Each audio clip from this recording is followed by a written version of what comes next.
सहारा refund portal rejected farm वाले दोबारा apply कैसे करें?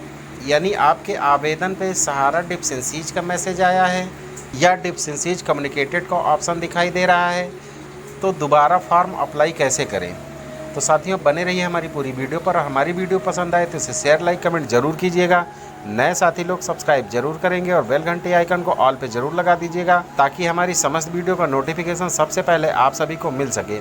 तो साथियों आइए जानते हैं बिना देर किए हुए साथियों कि अगर आपने सहारा रिफंड पोर्टल पर ऑनलाइन अप्लाई किया है और आपको ऐसा मैसेज दिख रहा है, अभी तक तो सभी के खातों में अंडर प्रोसेसिंग ही दिख रहा था, लेकिन अब वो अपडेट हुआ है उस पर दोबारा लोगों को, अगर अब आप सहारा रिफंड पोर्टल पर अपना चेक करते हैं कि हमारे आवेदन का जो है कि स्टेटस क्या है, रिफ़ंड का स्टेटस क्या है, तो उस पर लिख के आ रहा है डिप्स एंड सीज कम्युनिकेटेड।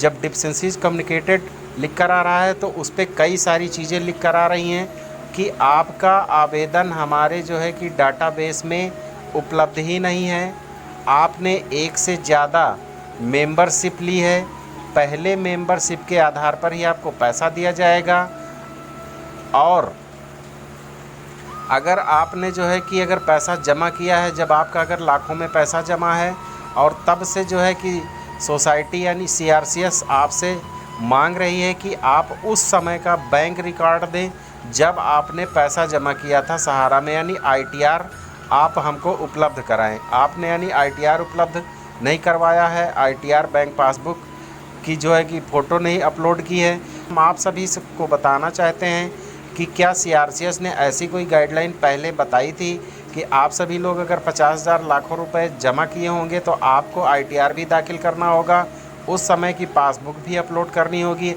ऐसा कोई नोटिफिकेशन ना तो सहारा इंडिया कंपनी ने बताया था, ना तो सीआरसीएस ने बताया था, ना तो अमित शाह जी ने बताया था।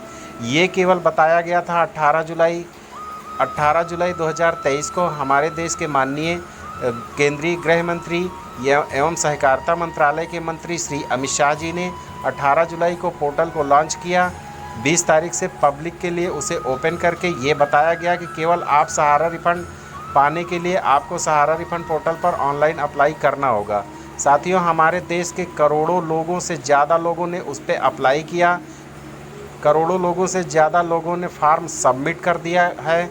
अब लोगों को 45 दिन बाद, जैसे कि हमारे देश के केंद्रीय गृह मंत्री अमित शाह जी ने कहा था कि लोगों को 45 दिन के बाद जब से वो आवेदन कर देंगे उनके 45 दिन के बाद उनका पैसा उनको मिल जाएगा जो है कि, लेकिन अभी 60 दिन के बाद पैसा मिलने की तो बात दूर है, बीच में किसी को मिला है 112 लोगों की ही केवल खबर आई थी कि पैसा मिला है, लेकिन उसके बाद से अभी किसी को पैसा नहीं मिला है। जो है कि ऐसी कोई न्यूज़ ही नहीं आ रही कि किसी को पैसा मिल रहा हो।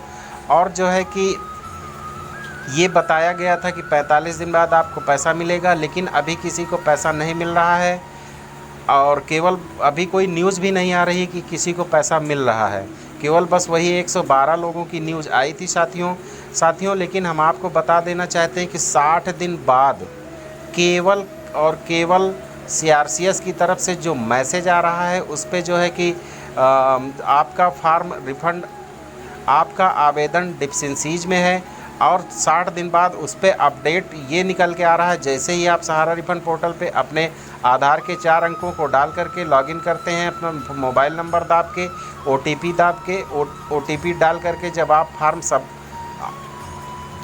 आप जब अपने सहारा रिफंड पोर्टल पर अपने क्लेम को चेक करने के लिए जाते हैं तो उसमें नया अपडेट आ गया है। तो उसमें नया अपडेट ये आया है साथियों कि जब आप सहारा रिफंड पोर्टल पर अपना स्टेटस चेक करने के लिए जाते हैं और आधार के अपने 4 अंकों को डालते हैं, मोबाइल नंबर डालते हैं, ओटीपी आता है, ओटीपी डालकर सबमिट करते हैं तो आपके सामने डिप्स एंड सीज कम्युनिकेटेड वाला ऑप्शन खुल जाता है।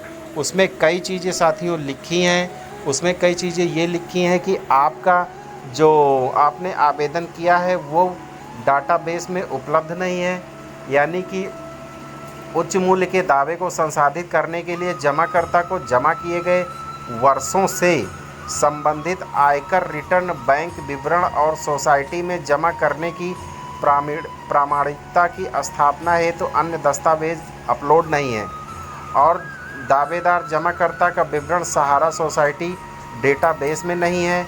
या सोसाइटी का सदस्य नहीं है, जमाकर्ता द्वारा समिति में एक से अधिक सदस्यता ली गई है, अतः केवल प्रथम सदस्यता संबंधित दावे ही संसाधित किए जाएंगे। उच्च मूल्य के दावे को संसाधित करने के लिए जमाकर्ता को जमा किए गए वर्षों से संबंधित आयकर रिटर्न।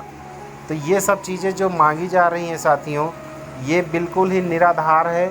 ये सब चीज़ें नहीं बताई गई थी। अगर इनकम टैक्स का जो ITR मांगना ही था तो सहारा इंडिया सोसाइटी से मांगे।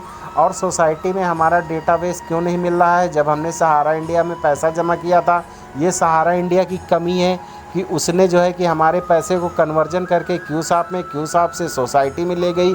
ये सहारा इंडिया कंपनी की कमी है। उसने हम जैसे गरीबों को ठगा है। हम जैसे गरीबों का पैसा जो है कि जमा करा लिया और पैसा दे नहीं रही थी और उसको एक सोसाइटी से दूसरी सोसाइटी में चेंज करती चली गई। आज पैसा जब देने की बारी आई है तो आज हमसे ITR मांगा जा रहा है, आज हमसे पूरा ब्यौरा मांगा जा रहा है। हम लोगों ने ऑनलाइन पोर्टल पर जब सही अपने कागज़ों को अपलोड किया है, पैन कार्ड को अपलोड किया है, आधार से ही जब वेरिफिकेशन होना है और आधार से ही जुड़े हुए खाते पर पैसा आएगा और जो है कि आधार के नाम के अनुसार ही, सहारा के पेपर के अनुसार ही आधार पर हमारा नाम है, सब कुछ मैच है, पिता का नाम वही है, एड्रेस वही है, सब कुछ वही है, तो हमारा पैसा हमको क्यों नहीं दिया जा रहा? ये तो हमारे साथ नाइंसाफ़ी हो रही है साथियों। आप सभी देशवासियों के साथ नाइंसाफ़ी हो रही है जिनका पैसा जमा है। अभी मात्र 98% लोगों का पैसा बाकी है। मात्र 2% या 1% ही मान के चलिए कि लोगों का पैसा मिला होगा। 98% लोग बाकी हैं जिनको डिफरेंसीज कम्युनिकेटेड का मतलब अब बताया जा रहा है कि डिफरेंसीज कम्युनिकेटेड का मतलब ये है कि आप सभी लोग ये ब्यौरा दर्ज नहीं किए हैं, अपलोड नहीं किए हैं और जो है कि आपका डेटाबेस में मिलान नहीं है। तो साथियों, आप सभी से मैं आग्रह निवेदन करना चाहता हूँ कि आप सभी लोग माननीय सुप्रीम कोर्ट के न्यायाधीश को या सुप्रीम कोर्ट को चिट्ठी लिखिए। अपना जो है कि आप उनको बताइए कि हमें ये सब चीज़ें पहले नहीं बताई गई। हम लोग जो है कि गरीब आदमी है, थोड़ा थोड़ा पैसा करके जमा किए और उसका ब्याज सहित मिला के जब पलटते गए तो उसका ब्याज बढ़ते बढ़ते आज इतना ब्याज बन गया है। तो हम लोग कहाँ से उसका जो है कि बैंक स्टेटमेंट दें, ITR दें? कि जब पैसा जमा किया था तब जो है थोड़ा थोड़ा पैसा जमा किया था। कोई ज़रूरी है कि हम लोग चेक के माध्यम से ही या बैंक के माध्यम से ही वहाँ पैसा जमा करें? हम लोगों ने कमा के नगद पैसा जमा किया गया है। सहारा के एजेंट ने भी वही कमाते थे, वही कमीशन पाते थे, वही जमा कर देते थे। बहुत सारे जमाकर्ता भी नगद ही देते थे, वहाँ फॉर्म भरा जाता था, वहाँ पैसा जमा हो जाता था। तो साथियों, ये सब चीज़ें तो बिल्कुल जो है कि हमारे साथ नाइंसाफ़ी हो रही है। तो साथियों, आप सभी से निवेदन करना चाहते हैं कि इसका जवाब आप आने वाले समय में ज़रूर दीजिएगा सरकार को। सरकार भी इसमें पूरी तरह से एक्शन नहीं ले रही है। बहुत सारे लोगों का देश के अंदर बहुत बड़े उद्योगपतियों का जो है कि कर्जा माफ़ हो जाता है। हज़ारों करोड़ रुपए में लाखों हज़ार करोड़ रुपए उनका माफ़ हो जाता है। लेकिन हमारा ही पैसा जो 25,000 करोड़ सेबी सहारा के अकाउंट में जमा है, हमारा ही पैसा हमें देने के लिए तमाम तरह की तकलीफ़ें हमको दी जा रही हैं। और 5,000 करोड़ रुपए को ही बांटने में इतना वक्त लग रहा है और किसी का कर्जा 5,000 करोड़ रुपए माफ़ कर दिया जाए या 1,000 करोड़ रुपए माफ़ कर दिया जाए या 100,000 करोड़ रुपए माफ़ कर दिया जाए, यानी कुछ भी माफ़ कर दिया जाए, उसका कोई नहीं। और हम जैसे गरीबों का पैसा जो है कि लेने के लिए हमको ITR देना होगा, हमको ये करना होगा। ये सब कुछ आप सहारा इंडिया से मांगिए। सहारा इंडिया ने सब कुछ हमारा लिया हुआ है, रिकॉर्ड आप उनके डाटा में है।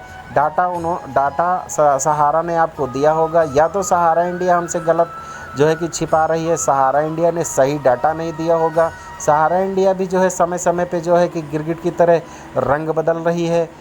सहारा इंडिया भी समय समय पर बदल रही है कि जो है कि डेटाबेस में नहीं मिलान हो रहा है। तो ऐसा तो हो ही नहीं सकता कि जब हम लोगों ने पैसा जमा किया है और सहारा इंडिया में जमा किया है, आपने फार्म भरा है, हर चीज़ साइन करवाया है, फ़ोटो लगवाया है, आधार कार्ड लगवाया है, पहचान पत्र लगवाया है, राशन कार्ड लगवाया है या निवास प्रमाण पत्र लगवाया है, बैंक पासबुक लगवाई है, किसी भी बेस पर आपने पैसा जमा किया है उस व्यक्ति का, तो उस व्यक्ति को पैसा मिलना चाहिए। पैसा मिलना है मात्र 10,000 रुपये और वो भी अभी मिलने को नहीं है कि कब मिलेंगे, कब निश्चित है पैसा मिलने को।